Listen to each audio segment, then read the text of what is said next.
বান্দা যারা, মুমিন বান্দা যারা, তাদের মন মানসিকতা চিন্তা চেতনা সদা সর্বদা আল্লাহ পাকের দিকে ধাবিত হয়, আল্লাহর দ্বীনের জন্য ধাবিত হয়। আল্লাহর প্রতি তাদের প্রেম ভালোবাসা মায়া মমতা মহব্বত, তাদের চোখ তাদের হায়াত তাদের জীবন তাদের কলব আল্লাহ পাকের দিকে ধাবিত হয়। এজন্য মুমিন যারা, তারা যদি কোনো কারণে কোন একটা ভালো কাজে অংশগ্রহণ করতে না পারে, কোন একটা নেক কাজে অংশগ্রহণ করতে না পারে, তখন তারা আফসোস করে পেরেশান হয় যে আমি কেন পারলাম না, আমি কেন এই ভালো কাজটা করতে পারলাম না, আমি কেন এই ধর্মের সওয়াবের কাজটা করতে পারলাম না, আমি কেন এই কল্যাণময় কাজে অংশগ্রহণ করতে পারলাম না। তারা পেরেশান হয়, আফসোস করে। যখন বান্দার আফসোস করে পেরেশান হয়, আল্লাহ পাক তখন তাদের এই আফসোসের কারণে, পেরেশানির কারণে তাদেরকে আল্লাহ পাক স্পেশাল দয়া করেন, রহমতের নজর দান করেন। যদি বলুন সুবহানাল্লাহ। বান্দার নেক কাজে অংশগ্রহণ করতে পারলেও লাভবান, আবার অংশগ্রহণ করতে না পারার কারণে পেরেশান হলো লাভবান, চিন্তা করলেও লাভবান। সবচেয়ে বেশি লাভবান বান্দা তখন যখন বান্দা কোনো কিছু পেলে অথবা না পেলে, কোন নিয়ামত প্রাপ্ত হলে অথবা প্রাপ্ত না হলে, দুটো অবস্থায় চোখের পানি ছেড়ে মোনাজাত করে কার কাছে? জোরে বলেন কার কাছে? আল্লাহর দরবারে যখন বান্দা মোনাজাত করে, সুসময়ে মোনাজাত করে, শান্তির সময়ে মোনাজাত করে, ভালো অবস্থায় মোনাজাত করে, দুরবস্থায়ও মোনাজাত করে চোখের পানি ছেড়ে দেয়, আল্লাহ দরবারে হাত তুলে দেয়, চোখের পানি ছেড়ে কান্না করে, নামাজের মাধ্যমে কান্না করে, জিকিরের মাধ্যমে কান্না করে, কোরআন তেলাওয়াতের মাধ্যমে কান্না করে, দরুদ ও সালামের মাধ্যমে কান্না করে, যে কোনো সময় মনকে ছোট করে আল্লাহর দিকে একনিষ্ঠ মনে ধাবিত হয়, আল্লাহ পাক তখন তাদেরকে মকবুল বান্দা হিসেবে বিবেচিত করেন, নির্বাচিত করেন। যারা বলুন সুবহানাল্লাহ। খুতবার সূচনায় যে আয়াতে কারিমা তেলাওয়াত করা হয়েছে, সূরা তাওবা 92 নম্বর আয়াত। এই আয়াতের মাধ্যমে আল্লাহ পাক নবীজি যখন মদিনা শরীফ থেকে তাবুকের যুদ্ধে যাবেন, তাবুকের যুদ্ধে অংশগ্রহণ করবেন, মদিনা থেকে অনেক দূরের পথ, তখন মদিনার হাজার হাজার হাজার হাজার সাহাবায়ে কিরাম নবীজির সাথে যুদ্ধে যাওয়ার জন্য, অংশগ্রহণ করার জন্য প্রস্তুতি নিয়ে বের হয়ে গিয়েছেন। যেটা বলুন সুবহানাল্লাহ। যেহেতু দূরের পথ ছিল, সবার জন্য বাহনের ব্যবস্থা করা, গাধা ঘোড়া বা কোনো বাহনের ব্যবস্থা করা সকলের জন্য সম্ভব হয় নাই। নবীজি মাত্র 30,000 সৈন্য, কয় হাজার? 30,000 সৈন্যকে নির্বাচিত করেছেন। ওই 30,000 সৈন্যের জন্য বাহনের ব্যবস্থা করেছেন। তারা কিভাবে যাবেন কিভাবে আসবেন সেই ব্যবস্থাপনাও করেছেন। এই 30,000-এর বাহিরে আরো হাজার হাজার মুসলমান অধীর আগ্রহে নবীজির আহ্বানের জন্য আদবের সাথে বসে আছেন। ইয়া রাসূলুল্লাহ, আমরাও যাব তাবুকের যুদ্ধে, আমরাও যাব আপনার সাথে অংশগ্রহণ করতে। আমরা আমাদের মা বাবা স্ত্রী পুত্র ধন সম্পদ সব ছেড়ে দিয়েছি আপনার সাথে জিহাদ অংশগ্রহণ করার জন্য। যেটা বলুন সুবহানাল্লাহ। তখন নবীজি তাদেরকে পেরেশান হয়ে বলেছিলেন, আফসোস করে বলেছিলেন, আমার পক্ষ এই মুহূর্তে তোমাদের জন্য এই 30,000-এর বাহিরে বাকিদের জন্য ব্যবস্থাপনা করা আমার পক্ষে সম্ভব না। সেই বাহন এখন নাই, সেই ব্যবস্থাপনাও নাই। সুতরাং যারা যে 30,000 নির্বাচিত হয়েছ তারা আমার সাথে যাবে, বাকির আল্লাহর দরবারে মোনাজাত করবে, আল্লাহর দরবারে ফরিয়াদ করবে। তোমরা হয়তো ওখানে যাওয়া সম্ভব হবে না। যেটা বলুন সুবহানাল্লাহ। এই ঘটনাকে কেন্দ্র করে যে সমস্ত সাহাবায়ে কেরাম যাওয়ার জন্য নির্বাচিত হয়েছেন, তারাও মোনাজাত করে কান্না করে দিয়েছেন, ইয়া আল্লাহ, আমি গোলাম, আমি বান্দাকে তুমি কবুল করেছো, তোমার নবীর সাথে জিহাদে যাওয়ার জন্য কবুল করেছো, আমি খুশি, আমার জান প্রাণ দিয়ে আমি ধর্মের জন্য চেষ্টা করব। চোখের পানি ছেড়ে দিয়েছেন, কান্না করেছেন খুশিতে আনন্দে নবীর সাথে জিহাদে যেতে পারবেন সেই জন্য। যেটা বলুন সুবহানাল্লাহ। আর বাকিরা যারা নির্বাচিত হন নাই, যেতে পারেন নাই, বা নবীজি যাদের জন্য বাহনের ব্যবস্থা করতে পারেন নাই, তারাও কান্না শুরু করে দিয়েছেন, ইয়া আল্লাহ, ইয়া আল্লাহ, আমরা তো তোমার দ্বীনের জন্য রাজি, প্রস্তুতি নিয়ে এসেছি, আমাদের পক্ষে যাওয়া সম্ভব হচ্ছে না। কাঁদতে কাঁদতে কাঁদতে তাদের চোখের পানি এমন হয়েছে, রক্ত জোড়ার অবস্থা হয়েছে। একমাত্র মহব্বত কার? একমাত্র আল্লাহর মহব্বতে, নবীজির মহব্বতে, আল্লাহ প্রেমে নিজের জান কোরবান করতে প্রস্তুতি নিয়ে নিয়েছেন। এই ঘটনাকে কেন্দ্র করে যারা তাবুকের যুদ্ধে নবীজির সাথে অংশগ্রহণ করতে পারে নাই, তাদের যে কান্না, তাদের যে মনের আবেগ, তাদের যে অনুশোচনা, তাদের যে পেরেশানি আল্লাহ দরবারে কবুল হয়ে গেছে। আল্লাহ কবুল করে ফেললেন। সূরা তাওবার 92 নম্বর আয়াত নাযিল করে দিলেন। যদি কখনো সুযোগ হয় এই সূরা তাওবার 92 নম্বর আয়াতটা একটু তেলাওয়াত করবেন, বাংলা অনুবাদ করবেন। যদি কোরআন কারীমের অনুবাদটাকে পড়বেন তখন বুঝবেন ওই সাহাবায়ে কেরামের মনে তখন কেমন আনন্দ ছিল, কেমন আবেগ ছিল, কেমন কান্না ছিল, কেমন প্রেম ছিল আল্লাহর জন্য, নবীজির জন্য, দ্বীনের জন্য। জোরে বলুন সুবহানাল্লাহ। আল্লাহ জিবরাইল ইসলামকে পাঠিয়ে দিলেন, নবীজির দরবারে আগমন করলেন জিবরাইল। সূরা তাওবার 92 নম্বর আয়াত নাযিল করে দিলেন। রব্বুল আলামিন নিশ্চয় করলেন, হে আমার সাহাবায়ে কেরাম, নবীজির সাহাবায়ে কেরাম, শুনো, তোমরা যারা নির্বাচিত হতে পেরেছো তারা খুশি আনন্দে কান্না করেছো। আর যারা নির্বাচিত হতে পারো নাই, নবীজি তোমাদেরকে নির্বাচন করতে পারে না বাহনের কারণে, তোমাদের কোনো গুনাহ হবে না, পাপ হবে না। তোমরা তো নবীজির দরবারে এসেছো প্রস্তুতি নিয়ে, আমার আল্লাহর দ্বীনের জন্য প্রস্তুতি নিয়ে এসেছো, তোমাদেরকে নির্বাচন করা হয়নি, তারপরও তোমরা অনুশোচনা করেছো, পেরেশান হয়েছো। ওই পেরেশানির জন্য কোনো গুনাহ হবে না, পাপ হবে না।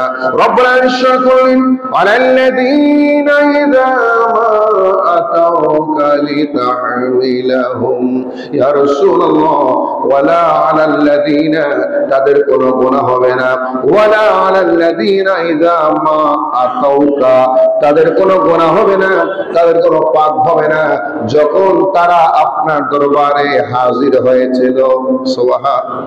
আতাউকা মানে আপনার নিকট এসেছেন। ওই সাহাবায়ে কেরাম যারা আপনার দরবারে এসেছেন কিন্তু নির্বাচিত হতে পারে নাই, লিতাহমিলাহুম, আপনি তাদের জন্য বাহনের ব্যবস্থা করার জন্য, আপনি তাদের জন্য বাহনের ব্যবস্থা করার জন্য তারা চেষ্টা করে চলে এসেছিল। ইয়া রাসূলুল্লাহ, তাদের কোনো গুনাহ হবে না, তাদের কোনো পাপ হবে না, আপনি তাদের জন্য বাহনের ব্যবস্থা করতে তারা বলেছেন। তারা এসে বলছেন, ইয়া রাসূলুল্লাহ, আমার জান প্রাণ আমরা কুরবান করতে প্রস্তুত, আমরা বাড়িঘর ছেড়ে দিয়েছি, মা বাবা ছেড়ে দিয়েছি, স্ত্রী পুত্র ছেড়ে দিয়ে আপনার দরবারে হাজির হয়েছি, আপনি শুধু আমাদেরকে তাবুকের যুদ্ধে যাওয়ার ব্যবস্থা করে দেন, লিতাহমিলাহুম, আপনি বাহনের ব্যবস্থা করে দেন। তখন নবীজি বললেন, কুলতা, নবীজিকে আল্লাহ বলছেন, ইয়া রাসূলুল্লাহ, তখন আপনি বলেছিলেন, আল্লাহ বলছেন, ইয়া রাসূলুল্লাহ, আপনি বলেছিলেন, কুলতা, আপনি এই কথা ঘোষণা করেছিলেন, আমার পক্ষে এই মুহূর্তে তোমাদের জন্য বাহনের ব্যবস্থা করা সম্ভব নয়, আমার পক্ষে তোমাদের জন্য বাহনের ব্যবস্থা করা সম্ভব নয়। যখন আপনি সম্ভব নয় বলেছেন, তখন তাদের অবস্থা কেমন হয়েছিল, তাদের মন কেমন হয়েছিল, তাদের মন মানসিকতা কেমন, প্রাণ কেমন কেমন কষ্ট হয়েছিল, কেমন কান্না করেছিল। আল্লাহ বলছেন, তাওয়াল্লাহ, তারা যুদ্ধে যেতে না পেরে তারা বাড়িতে ফিরে যাবেন, কিন্তু আয়ুনুহুম তাফিদু মিনাদ দামে হাজানা।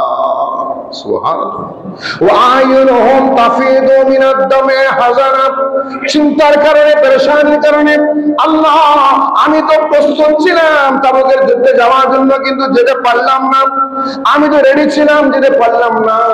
সেই চিন্তায়, সেই পেরেশানে আয়ুনুহুম তাফিদু, তাদের চোখের পানি এমন অঝোর এনে তারা কান্না করেছিল, এমন কান্না তারা করেছিল, চোখের পানি পড়তে পড়তে শেষ হওয়ার পথে রক্ত জোড়া চোখ হয়ে গেল, চোখ লাল হয়ে গেল, রক্ত প্রবাহিত হবে এমন সময় হয়ে গেছিল। ওই কান্না ছিল মন থেকে কান্না, দেখানোর জন্য নয়, মানুষকে দেখানোর জন্য নয়, মন থেকে কান্না ছিল, অন্তরের কান্না ছিল। আল্লাহ বলছেন তাফিদু মিনাদ দামে হাজানা, তারা চিন্তায় পেরেশান ছিল আপনার সাথে যুদ্ধে যেতে না পারার কারণে, তাদের কান্নার কারণে, তাদের কান্নার কারণে আল্লাহ ইয়াজিদু মা ইউনফিকুন, এবং তারা পাচ্ছে না কিছু আপনাকে খরচ করার জন্য, ধর্মের জন্য টাকা দিতে, পয়সা দিতে। অর্থাৎ তারা গরিব সাহাবী ছিল, তারা সম্পদশালী ছিল না, গরিব সাহাবী ছিল, টাকা পয়সা নাই, এমন কোন সম্পদ নাই নিজের টাকা দিয়ে জিহাদে যাবে, এমন সম্পদ নাই যে নিজের পয়সা দিয়ে, নিজের টাকা দিয়ে জিহাদে যাবে। তার মানে বোঝা গেল তারা গরিব সাহাবী ছিল, তারা দুর্বল, অর্থনৈতিক দুর্বল সাহাবী ছিল। আর গরিব হলো তাদের মনের কান্না কবুল করে ফেলেছেন কে? ওই গরিব সাহাবীরা তাবুকের যুদ্ধে যেতে পারে নাই বাহনের কারণে। গরিব হওয়ার পরও তাদের সে গরিবের মনের কান্না, চোখের পানি আল্লাহর দরবারে এমন কবুল হয়ে গিয়েছে, আল্লাহ পাক কবুল করে নবীজির দরবারে কোরআনুল কারীমের আয়াত নাযিল করে দিলেন, ইয়া রাসূলুল্লাহ, তারা তাদের কাছে টাকা পয়সা না থাকার কারণে, অর্থনৈতিক সচ্ছল না হওয়ার কারণে, তাদের বাহনের ব্যবস্থা করতে না পারার কারণে আপনার নিকট এসেছিলেন, আপনিও পারেন নাই বাহনের ব্যবস্থা করতে, 30,000 উপর আপনি পারেন নাই। এই জন্য এখন তারা মনের কান্না, চোখের কান্না নিয়ে বাড়িতে ফিরে যাচ্ছে। আমি আল্লাহ তাদের কান্না, তাদের গরিবী হালতকে কবুল করে নিলাম। জোরে বলুন সুবহানাল্লাহ। তাহলে দেখেন, গরিব হওয়ার পরও একটা টাকাও খরচ করার সুযোগ নাই, তাদের মনের টান, মনের আবেগ, চোখের পানি আল্লাহর দরবারে কবুল করে ফেলেছেন। সুবহানাল্লাহ বলেন। আল্লাহ তাআলা মকবুল হয়ে গিয়েছেন। মনের আকর্ষণটা, চোখের পানিটা ছিল একমাত্র কার জন্য? দেখানোর জন্য ছিল না, লৌকিকতার জন্য ছিল না, কোন মানুষকে বোঝানোর জন্য ছিল না। ওই কান্না ছিল আল্লাহর প্রেমে, নবীজির প্রেমে, দ্বীনের মহব্বতে, ইসলামের মহব্বতে। জোরে বলুন সুবহানাল্লাহ। তাহলে দেখেন, আমরা গরিব হতে পারি, টাকা পয়সা না থাকতে পারে। অনেক সময় গরিব মানুষটা টাকা পয়সা না থাকার পরও যাদের টাকা পয়সা বেশি, তাদের চেয়ে বেশি সওয়াব অর্জন করতে পারে। এই আয়াতের মাধ্যমে আমরা শিক্ষা পাচ্ছি। আল্লাহ আমাদের কবুল করুন, আমিন। আর জোরে বলি আমিন। আল্লাহুম্মা সাল্লি আলা মাওলানা محمد وعلى سيدنا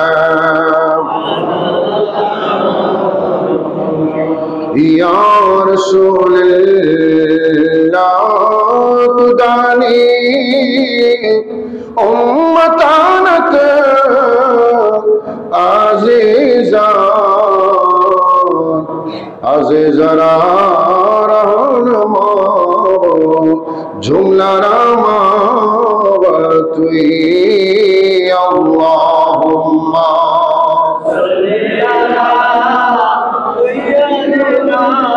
মাওলানা মুহাম্মদ ওয়া আলা সাইয়্যিদিনা। আসলে মানুষ বিভিন্ন সময় বিভিন্ন কারণে কান্না করে, ঠিক না? অনেক সময় মানুষ তাদের নিকটাত্মীয় হারিয়ে যায়, মৃত্যুবরণ করে, সেই জন্য কান্না করে। সেই কান্নার মেয়াদ থাকে 4 দিন, 3 দিন, 4 দিনের উপরে হয় না। অনেক সময় ছেলে সন্তান মারা গেলেও কান্না করে, অনেক সময় আত্মীয় স্বজন, স্বামী স্ত্রী, মা বাবা, ভাই বোন মারা গেলেও কান্না করে, অনেক সময় শারীরিক ব্যথা পেলেও কান্না করে, অনেক সময় দুনিয়াবি কিছু হারিয়ে ফেললো কান্না করে। কিন্তু মনে রাখতে হবে, কান্নাটা বরাবর চোখ দিয়ে কান্না করতে হয়। ওই চোখের কান্নার সাথে যখন অন্তরে কান্না মিলে যায়, চোখের কান্নাকে কিন্তু অনেক সময় অন্তরের সাথে মিলে না। অনেকে কান্না করে মানুষকে দেখানোর জন্য, অন্তরের সাথে কি নাই? অন্তরে কান্না নাই, চোখে কি আছে? এরকম আছে না? নেই। অন্তরের কান্না নাই, চোখের কান্না আছে, এরকম প্রমাণ আছে। আবার অনেক কান্না আছে, অন্তরেও কান্না আছে, অন্তরে কান্নাটা প্রকাশ পাই চোখের কান্নার মাধ্যমে। সুবহানাল্লাহ বলে। এক্ষেত্রে যখন আপনার সেই অন্তরের কান্নাটা আল্লাহর জন্য হয়, আপনার সেই কান্নাটা নবীজির মহব্বত হয়, সেই কান্নার কারণে যে চোখের পানি এক ফোঁটা করে পড়বে, আল্লাহ ইরশাদ করলেন, নবীজি ঘোষণা দিলেন, হাদিসে পাকের মধ্যে রয়েছে, দুই প্রকারের পানি, যে দুই প্রকারের পানি বিনিময়ে বান্দাকে আল্লাহ জাহান্নাম হারাম করে দেয়, জান্নাত ওয়াজিব করে দেয়। একটা হচ্ছে আল্লাহর ভয়ে চোখের পানি, আর একটা হচ্ছে জিহাদের ময়দানে রক্ত। এই দুইটা জিনিসের কারণে আল্লাহ পাক বান্দার জন্য জাহান্নাম হারাম করে দেন, জান্নাত আবশ্যক করে দেন। জোরে বলুন সুবহানাল্লাহ। আর একটু ক্লিয়ার করলে হাদিসে পাকের মধ্যে রয়েছে তিন প্রকারের মানুষের চোখ। কয় প্রকার? তিন প্রকারের মানুষের চোখ। ওই চোখের কান্নার কারণে আল্লাহ পাক তার জন্য জান্নাতে স্পেশাল ব্যবস্থা করেন, জাহান্নাম নিষিদ্ধ করে দেন। ওই বান্দা জাহান্নামে যাবে না, ওই বান্দা জাহান্নামে হবে না। কয় প্রকারের চোখ? জোরে বলে কয় প্রকার? এক প্রকার চোখ হচ্ছে আইনুন বাকাত ফি খাশিয়াতিল্লাহ, এমন চোখ যেই চোখ প্রকাশ্যে অপ্রকাশ্যে, রাতে দিনে, যে কোনো সময়ে আল্লাহর ভয়ে কান্না করে। সুবহানাল্লাহ বলেন। কার ভয়ে? এমন চোখের কথা বলেছেন যে চোখের মধ্যে পানি আসে, অন্তরের মধ্যে ভয় থাকে আল্লাহর জন্য, চোখের মধ্যে পানি আসে আল্লাহর ভয়ে। আল্লাহ তোমার দরবারে আমি কেমনে হাজির হব? আল্লাহ তুমি আমাকে এমন হায়াত দান করেছো, এত সম্পদ দান করেছো, এত সন্তান দান করেছো, এত কিছু দিয়েছো, আমি তোমার সামনে কেমনে হাজির হব? কিভাবে জবাবদিহি করব? এই কথা চিন্তা করে করে বান্দা কান্না করে। অনেক সময় নামাজও কান্না করে, অনেক সময় কোরআন তেলাওয়াত করতে করতে কান্না করে, অনেক সময় মোনাজাত করার সময় কান্না করে, অনেক সময় জিকির করতে করতে কান্না করে, অনেক সময় তাহাজ্জুদ পড়ে পড়ে কান্না করে। ওই চোখের পানি, সেই চোখের কান্না বলেন কার জন্য? আল্লাহর জন্য। যদি চোখের পানি হয়, অন্তরের কান্নার সাথে চোখের কান্না মিলে যায়, যেই কান্নাটা হবে একমাত্র আল্লাহর ভয়ে, আল্লাহর প্রেমে, আল্লাহর ভয়। আল্লাহ আমার এই হায়াতের জর্রা জর্রা হিসাব দিতে হবে, ঠিক কিনা? আমার এই হায়াত লব্য হায়াত নয়, অনর্থক হায়াত নয়, অনর্থক জীবন নয়। আমরা তো মনে করি আমার জীবনটা এমনি এমনি কাটাই দিলে হয়ে যাবে। না, আপনার জীবন আমার জীবনের অনেক দাম, অনেক মূল্য। আমার কাছে আপনার কাছে না থাকলেও আল্লাহর দরবারে আছে না নাই? আল্লাহ বলেছেন বান্দা জর্রা পরিমাণ, বিন্দু পরিমাণ একটা বালিকে 70 ভাগ করলে 1 জর্রা হয়। একটা বালিকে 70 ভাগ করলে কয় জর্রা হয়? 1 জর্রা হয়। জর্রা পরিমাণ ভালো কাজ করেছো, ওই ভালো কাজের কারণে আমি চাইলে তোমাকে জান্নাত দান করতে পারি। আবার জর্রা পরিমাণ খারাপ কাজ করেছো, ওই জর্রা পরিমাণ খারাপ কাজের কারণে আমি তোমাকে চাইলে জাহান্নামও দিতে পারি। তাহলে বলেন বান্দার জর্রা পরিমাণ আমলের দাম আছে না নাই? বান্দার জর্রা পরিমাণ আমলের দাম আছে, কিন্তু বান্দা সেই আমলকে মূল্যায়ন করে না, হায়াত মূল্যায়ন করে না। রাত দিন খেলাধুলা, নাচ গান, বাদ্যযন্ত্র, খেল তামাশা, দুনিয়াবি চিন্তায় আমরা কাটিয়ে দিই 5টা মিনিট, 10টা মিনিট, 8 ঘন্টা সময় নিরিবিলি নিঃশব্দ মোবাইল বন্ধ করে, সব বন্ধ করে আল্লাহ ধ্যানে মগ্ন হওয়ার সময় আমাদের কাছে নাই, ঠিক না?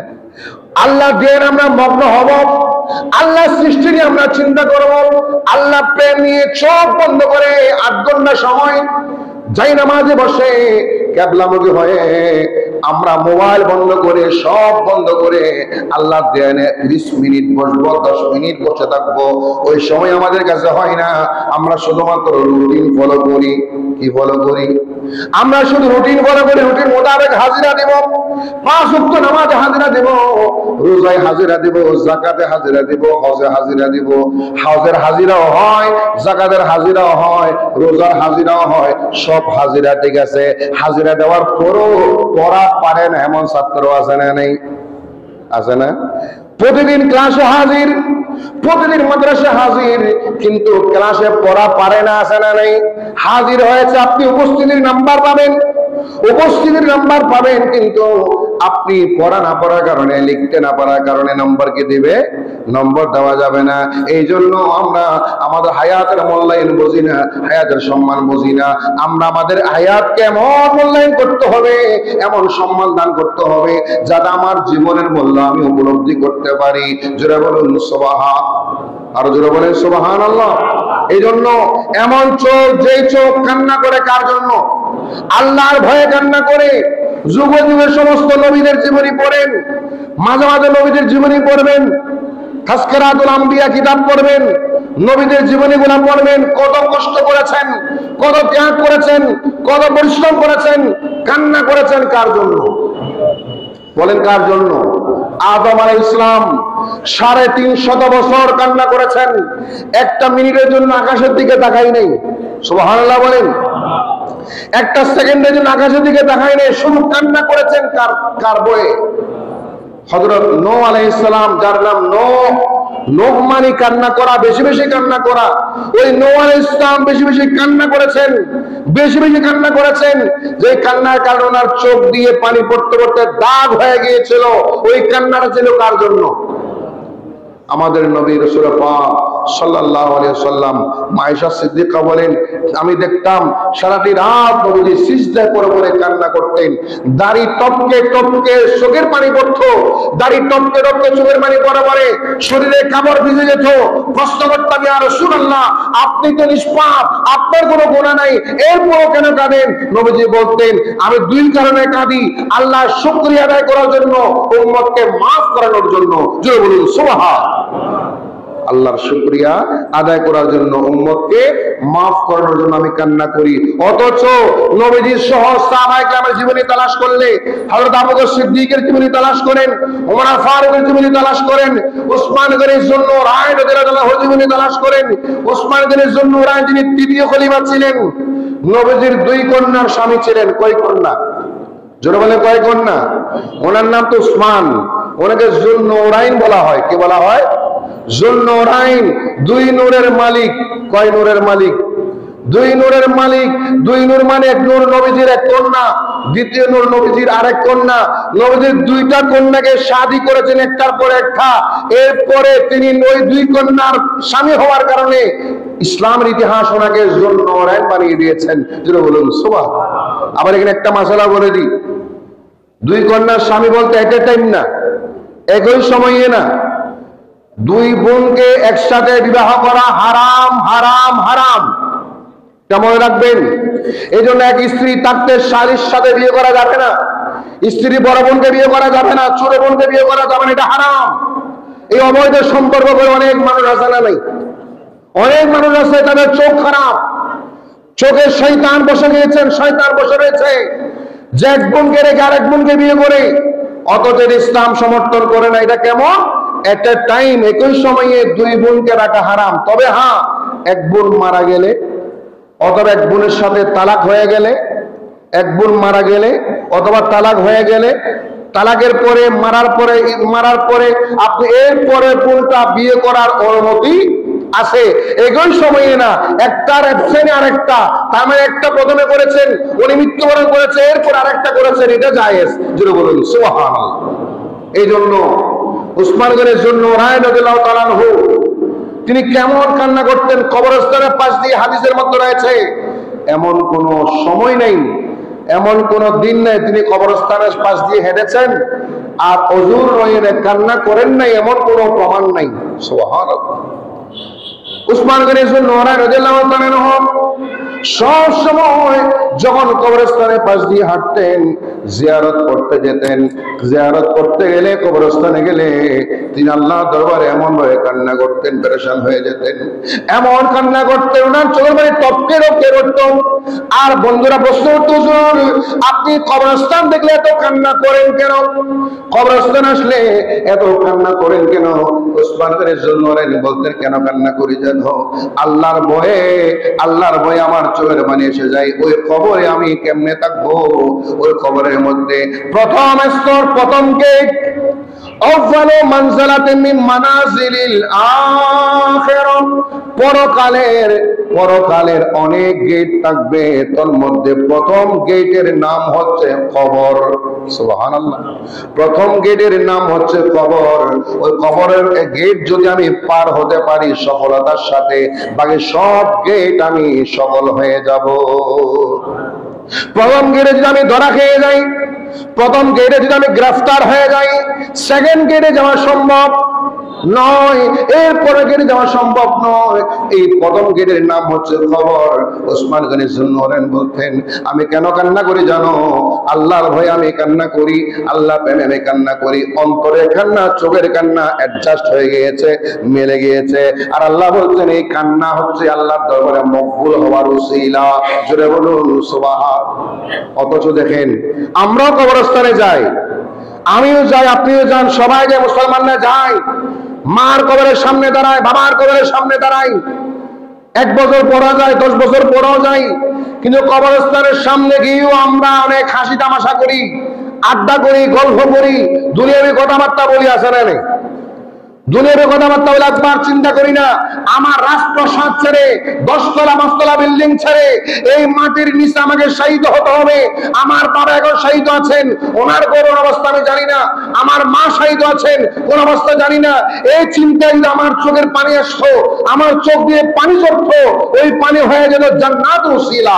জুড়ে বলুন সুবহান।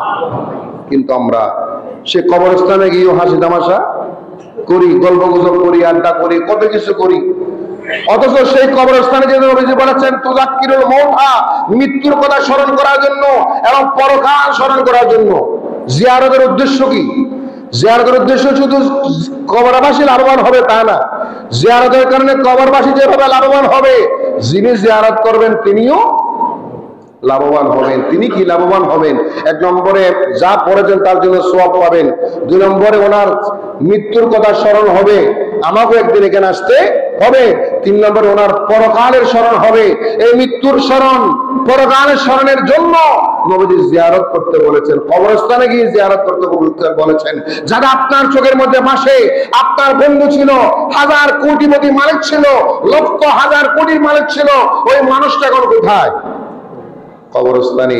এই চিন্তা আপনার কাছে আমার কাছে আসার জন্য জিয়ারতের কারণ। জুড়ে বলুন সুবহানাল্লাহ। তাহলে বলেন কান্না করতে হবে কার জন্য? আল্লাহ প্রেমে কান্না। মায়েশা সিদ্দিকা বলেন, আমি দেখেছি নবী থেকে এমন কোন মোনাজাত নাই যে মোনাজাতে নবীজি কান্না করেন নাই, চোখের পানি ফেলেন নাই। সাহাবায়ে কেরামের কান্নার প্রমাণ হযরত ওমর বিন আব্দুল আজিজ রাদিয়াল্লাহু তাআলা, যাকে ইসলামের ইতিহাস 5ম খলিফা বলে। কি খলিফা? 5ম খলিফা নামে যার নাম প্রসিদ্ধ, প্রচারিত, বিভিন্ন পুস্তকে, ইতিহাসের বইয়ে লেখা। ইসলামের ইতিহাস পড়ে দেখবেন ওমর বিন আব্দুল আজিজ রাদিয়াল্লাহু তাআলা আনহু, তিনি যেভাবে একজন খলিফা ছিলেন, সেভাবে একজন আল্লাহর ওলি ছিলেন। ইসলামের ইতিহাস একজন ভালো খলিফা ছিলেন, আমিরুল মুসলিমিন ছিলেন। আর ওনার ব্যাপারে রওয়ায়াত রয়েছে সারাদিন তিনি দেশের কাজ করছেন, সারাদিন তিনি জনগণের কাজ করেছেন, মানুষের সাথে ছিলেন। এমন কোন প্রমাণ নাই কোন নামাজ ওনার তরফ হয়েছে। আল্লাহু আকবার। আমরা তো বিচারে বসলে এক বিচারে 5-6 ঘন্টা চলে যায়, নামাজের খবর থাকে। নামাজের জন্য বিচারকে আমরা মুলতবি করতে পারি না, বিরতি দিতে পারি না।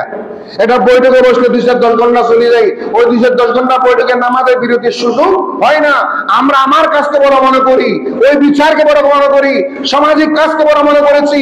এটা যেভাবে বড়, সবার চেয়ে বড় হচ্ছে আল্লাহর হক। ঠিক না বেটি? সবচেয়ে বড় হচ্ছে আল্লাহর হক। ওই আল্লাহর হকের সময়টা আমাদের কাছে হয় না। আমরা বান্দার হক চিন্তা করতে গিয়ে আল্লাহর হক নষ্ট করি। আবার অনেক সময় আল্লাহর হকও আদায় করি না, বান্দার হকও আদায় করি না। জবাবদিহি করতে হবে কার কাছে? জোরে বলে কার কাছে? আল্লাহর দরবারে জবাবদিহি করতে হবে। এই জন্য ভয় করতে হবে একমাত্র কাকে? ওমর বিন আব্দুল আজিজ রাদিয়াল্লাহু তাআলা আনহু সারাদিন কাজ করেছেন, সারা রাত তিনি নামাজে, জিকিরে, ইবাদতে মশগুল হয়ে আল্লাহর দরবারে কান্না করতেন। কান্না করতে করতে করতে করতে মাঝে মাঝে তিনি বেহুশ হয়ে যেতেন। অনেকক্ষণ ধরে হুঁশ আসলে আবার কান্না করতেন, বলতেন, ইয়া আল্লাহ, আমাকে তুমি এত নিয়ামত দান করেছো, আমাকে মুসলমান বানিয়েছো, আমি তো তোমার হক আদায় করতে পারি না, আমি তো তোমার হক আদায় করতে পারি না। কিয়ামতের ময়দানে তোমার সামনে আমি কি নিয়ে হাজির হব? আল্লাহু আকবার বলে। চিন্তা করেন, এতবার একজন খলিফা, তিনিও চিন্তা করছেন, কান্না করছেন কার জন্য? বলে কার জন্য? আল্লাহর ভয়ে কান্না। ওই চোখ, যেই চোখ কান্না করে কার জন্য? আল্লাহর জন্য। জাহান্নাম হারাম। যেটা বলুন সুবহান। নবাব হয়ে যাবেন। সাহাবায়ে কেরাম আল্লাহর ইবাদতে, আল্লাহর প্রেমে কেমন আসক্ত।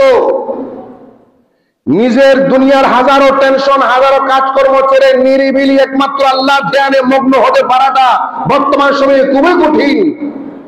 আমরা নামাজে দাঁড়াইলে 1 রাকাত পড়েছি, 2 রাকাত পড়েছি, হঠাৎ করে মোবাইলে কল আসলো।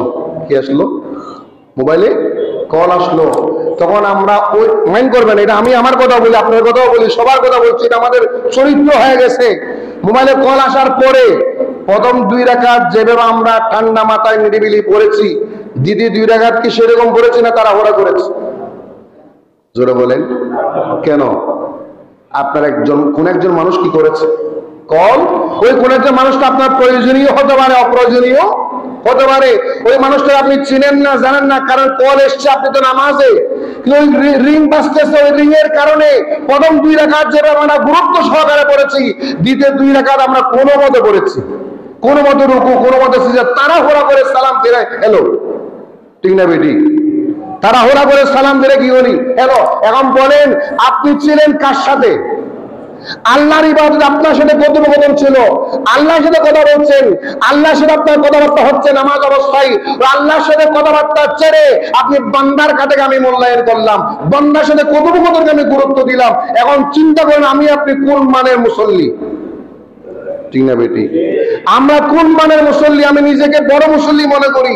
আপনি একবার চিন্তা করেন, আমরা কি নামাজে মোবাইল বন্ধ করে, সব সাইলেন্ট করে, সাইলেন্ট না একবারে পুশ করে নিরিবিলি নামাজ পড়ার মতো সুযোগটা আমাদের হয়? দুনিয়াবী কারণে, ব্যবসায়িক কারণে, পারিপার্শ্বিক কারণে হয় না। অথচ উচিত ছিল আমাদের কিছুক্ষণ সময় 5 ওয়াক্ত নামাজের বাহিরে স্পেশাল কিছুক্ষণ সময় কার জন্য দেওয়া? আল্লাহর জন্য দেওয়া। আল্লাহর জন্য আপনি 5 মিনিট দিবেন, আল্লাহ আপনাকে 1000 মিনিটের উপকার দিবেন। আল্লাহু আকবার। একজন সাহাবীর কথা বলি, হযরত হামেদ আল-লাফাফ রাদিয়াল্লাহু তাআলা আনহু। তিনি একজন সাহাবী ছিলেন। নামাজের সময় হয়েছে, ফজরের নামাজের আগে 3টা কাজ ওনার জরুরি কাজ। কয়টা কাজ? একটা হচ্ছে মিলের মধ্যে তিনি আটা দিয়ে এসেছেন, ফজরের নামাজও হতে পারে, জোহরের নামাজও হতে পারে, 2টা রাওয়ায়াত। মিলের মধ্যে আটা বানানোর জন্য দিয়ে এসেছেন, আটাগুলা না আনলে খাবার হবে না। 2 নম্বরে ওনার গাদাটা হারিয়ে গেছে, গাদাটা খুঁজে আনতে হবে। 3 নম্বর ওনার জমিনে পানি সেচ করতে হবে, পানি না দিলে চাষাবাদ হবে না, যা রোপণ করেছিল সব মরে যাবে। কয়টা কাজ? মিল থেকে আটা আনতে হবে 1 বস্তা, গাদাকে খুঁজতে হবে, ওই গাদাটা বেশি প্রয়োজনীয়, কারণ গাদা ছাড়া তখন কিছুই হচ্ছে না। আবার ওনাকে পানি সেচ করতে হবে। এখন তিনি চিন্তা করলেন, আমি কি দুনিয়ার এই 3টা কাজ করব নাকি আগে আল্লাহটাকে সারা দিব, কোনটা করব? তিনি ফয়সালা করলেন, দুনিয়াবী কাজটা যেটাই হোক, গাদার যা হোক, আটার যা হোক, পানি সেচে যাই হোক, আগে আল্লাহ জ্ঞানে মগ্ন হয়ে যায়। জোরে বলুন সুবহানাল্লাহ। সব ছেড়ে নামাজে দাঁড়িয়ে গেলেন। সুবহানাল্লাহ। আমরা হলে চিন্তা করতাম নামাজের সময় তো আরো 2 ঘন্টা আছে, ঠিক না? কারণ আমরা তো গবেষক, বর্তমান সময়ে আলেম ওলামার চেয়ে গবেষক আমরা বেশি। আমরা গবেষক, নামাজের সময় আরো কয়টা আছে? আরো 2 ঘন্টা আছে। আগে কাজটা সেরে ফেলি, তারপর নামাজ পড়লে অসুবিধা হবে না। না জমাতে না পড়লে, একলা পড়লে তো হয়ে যাবে। মাসালা আমরা বুঝি, এই জন্য এক সময় দেখা যায় সেই নামাজটাও হয় না, নামাজটাও পড়া হয় না। সাহাবী দাঁড়িয়ে গেলেন, নামাজ পড়লেন, অনেকক্ষণ সময় বাসে আসলেন, দেখতেছেন গাদাটা ওনার গাদা যে ঘরেটা ওই ঘরে বাঁধা, গাদাটা হাজির। জমিনে গিয়ে দেখতেছেন পানি সেচ দেওয়ার কথা ছিল, ওই জমিনটা পানিতে ভরপুর হয়ে গেছে। সুবহানাল্লাহ বলেন। এবং ঘরে গিয়ে দেখতেছেন ওনার ঘরে আটা ঘরের সামনে রুমে হাজির। স্ত্রীকে জিজ্ঞেস করলেন, কি ব্যাপার? আমি তো নামাজে ছিলাম, এগুলা কিভাবে হলো আমি তো বুঝলাম না। তখন স্ত্রী বলল, আমি কিছুক্ষণ আগে আমিও নামাজে ছিলাম, হঠাৎ করে দরজার গেটে করাঘাত করা হলো, কে যেন আসছে। আমি গেট খুলে দেখি গাদা আসছে, গাদাটা নিজ দায়িত্বে এসে ঘরের মধ্যে ঢুকে গেছে। তখন আমি তাকে রশি পরাই দিলাম। আটাটা কোথায় পেলাম? বলে আটাটা আসছে, আটাটা আমাদের পার্শ্ববর্তী প্রতিবেশী, উনি মিল থেকে ওনার নিজের আটা মনে করে ওনার করে নিয়ে আসছে। উনি ওনার নিজের আটা মনে করে, অনেক সময় একজনের জন্য জিনিস মনে করে না দোকানে, উনি নিজের আটা মনে করে ওনার করে নিয়ে আসছে। যখন দেখতেছে এটা ওনার না, এটা আমাদের, তখন উনি নিজ দায়িত্বে আমাদের করে পৌঁছে দিয়েছে। সুবহানাল্লাহ বলেন। নিজ দায়িত্বে আমাদের করে পৌঁছে দিয়েছেন। তো তো জমিনে পানি শেষ কে করলো? আমি তো ছিলাম না। বলে আমাদের পাশের জমিন যার, পাশের জমিন যার, ওই মানুষটা যখন পানি দিচ্ছেন ওনার জমিনে পানি শেষ করার জন্য উনি মেশিন দিয়ে ঘুমিয়ে পড়েছে। ওনার জমিন পরিপূর্ণ হয়ে আমার জমিনটাও পড়ে গেছে। সুবহানাল্লাহ বলেন। আচ্ছা বলেন তো এই কাজগুলা কি পরিচালনা কে করেছেন? গাদার মনে ফিরে আসার চিন্তা কে ঢুকিয়েছেন? ওই মিল থেকে ভুলে করে যে মানুষটা আটা নিয়ে এসছে, এই ভুলটা করার জন্য, ভুল করার পর উনি ওনার আটাটা আবার মিলে নিয়ে আসবে, এটা না করে আমার ঘরে নিয়ে আসলো। ওই মানুষের মনে ভালো চিন্তা কে দিয়েছেন? ভালো চিন্তা আল্লাহ দিয়েছেন। যে মানুষটা পাশের জমিনের শেষ দিচ্ছিল, ওই পাশের জমিনের শেষ অবস্থা ওনার চোখে ঘুমকে দিয়েছেন। জোরে বলে আল্লাহ তো ঘুম পড়িয়ে দিয়েছেন, এমন ঘুম দিয়েছেন আমার জমিন তো পরিপূর্ণ হয়ে গেল। এখন বলেন আপনার দুনিয়াবি তিনটা কাজ সমাধান হয়ে গেল কিসের কারণে? অল্প সময়ে আপনি আল্লাহ ধ্যানে ছিলেন, অল্প সময় আপনি আল্লাহর সাথে ছিলেন, এই জন্য আল্লাহর সাথে কিছুক্ষণ সময় কাটাইলে লস, ক্ষতি। আল্লাহর সাথে আপনি কিছুক্ষণ সময় কাটান। আমি বারবার পরামর্শ দিই, আমরা মুসলমান, নামাজ তো পড়তে, নামাজ হচ্ছে একটা রুটিন মোতাবেক হাজির হওয়া। রুটিনের পরও কাজ আছে না নাই? জোরে বলেন। রুটিনের পরও কাজ আছে। আপনি দৈনিক 5টা মিনিট 10টা মিনিট মোবাইল টোবাইল বন্ধ করে দেন, সব বন্ধ করে দেন, ঘরের দরজা বন্ধ করে দেন, স্ত্রী ছেলে মেয়েকে ডিস্টার্ব করতে মানা করেন। ওই 10 মিনিট আপনি কিছুই করার দরকার নেই। আপাতত প্রাথমিক পর্যায়ে যাই নামাজে বসে কেবলামুখী হয়ে চোখ বন্ধ করে আল্লাহ ধ্যানমগ্ন হয়ে যান। কিছুক্ষণ যা পারেন তা পড়েন, কিছু না পারলে শুধু আল্লাহ আল্লাহ বলেন, অসুবিধা আছে? কিছু না পারলে শুধু আল্লাহ আল্লাহ বলেন, সুবহানাল্লাহ বলেন। আপনি চোখ বন্ধ করে আল্লাহর ধ্যানে বসে থাকেন, ঘড়ি দেখবেন না, মোবাইল দেখবেন না, সব বন্ধ। দেখবেন এই 5 মিনিট আপনার 1000 মিনিটের কল্যাণ হয়ে যাবে। এই 5 মিনিট আপনার 1000 মিনিটের কল্যাণ হয়ে যাবে। আমরা কি চেষ্টা করতে পারবো না? জোরে বলে পারবো না? আওয়াজ দিয়ে পারবো না? চেষ্টা করেন, দেখবেন ইনশাআল্লাহ লাভবান হবেন। আমি প্র্যাকটিক্যালি প্রমাণ। আপনি 5টা মিনিট সময় দেন, 1টা মিনিট সময় দেন, সব বন্ধ করে দেখবেন আপনার দুনিয়ার সকল চাহিদা পূরণ করার মালিককে। দুনিয়াও পেয়ে যাবেন, পরকালও। দুনিয়াও পেয়ে গেলেন, পরকালও পেয়ে গেলেন, একসাথে। কয়টা? আল্লাহ কবুল করুক, আমিন। যে হাদিসটা বলেছেন এটা শেষ করি, ব্যাখ্যা ছাড়া শুধু রোবারটা বলে দেব। 3টা চোখ কখনো জাহান্নামে যাবে না, কখনো জাহান্নামে যাবে না। জান্নাত ওয়াজিব, জাহান্নাম হারাম। আইনুন বাকাত ফি খাশিয়াতিল্লাহ, যে চোখ শুধু ভয় করে, আল্লাহর ভয়ে কান্না করে। সুবহানাল্লাহ। আইনুন গামাদাত ফি মাহারিমিল্লাহ, ওই চোখ, যে চোখ আল্লাহর ভয়ে হারামের দিকে নজর দেয় না। হারামের দিকে বলেন, হারামের দিকে নজর দেয় না, হারাম দিকে চোখও অবনত করে রাখে, চোখ বন্ধ করে রাখে। পর মহিলার দিকে তাকায় না, পর সম্পদের দিকে তাকায় না, পর হওয়া নষ্ট করতে দেখে না। এক কথায় চোখকে হারামের পথ থেকে বিরত রাখে ওই চোখ। 3 নম্বর, আইনুন বাতাত ওয়া তাসাহারাত ফি ইবাদাতিল্লাহ, ওই চোখ, যেই চোখ রাত্রি যাপন করে, চোখ ওপেন থাকে, বন্ধ হয় না, ঘুম যায় না, যেই চোখ খোলা থাকে আল্লাহর ইবাদতের জন্য। সুবহানাল্লাহ বলেন। কয়টা হলো? আল্লাহর ভয়ে কান্না করা, আল্লাহর ভয়ে হারাম কাজ থেকে চোখকে বিরত রাখা, আল্লাহর ভয়ে রাত্রিবেলায় চোখ খোলা রেখে ইবাদত করা। কয়টা হলো? এই 3টা কাজ যদি করেন, ওই 3 চোখওয়ালা মানুষ যারা, ওই 3 চোখের মালিক যারা, ওই মালিকটা চোখের কারণে পুরা বডি জান্নাতে চলে যাবে। কষ্ট করে যে চোখের কারণে পুরা শরীর, চোখের কারণে পুরা শরীর কষ্ট করেছে, ওই শরীরকে আল্লাহ কখনো জাহান্নামে দিবে না। আল্লাহ পাক বুঝার তৌফিক দান করুক, আমিন। আমাদের সবার হায়াতে ঈমান আমলে বরকত নসিব করুক, আমিন।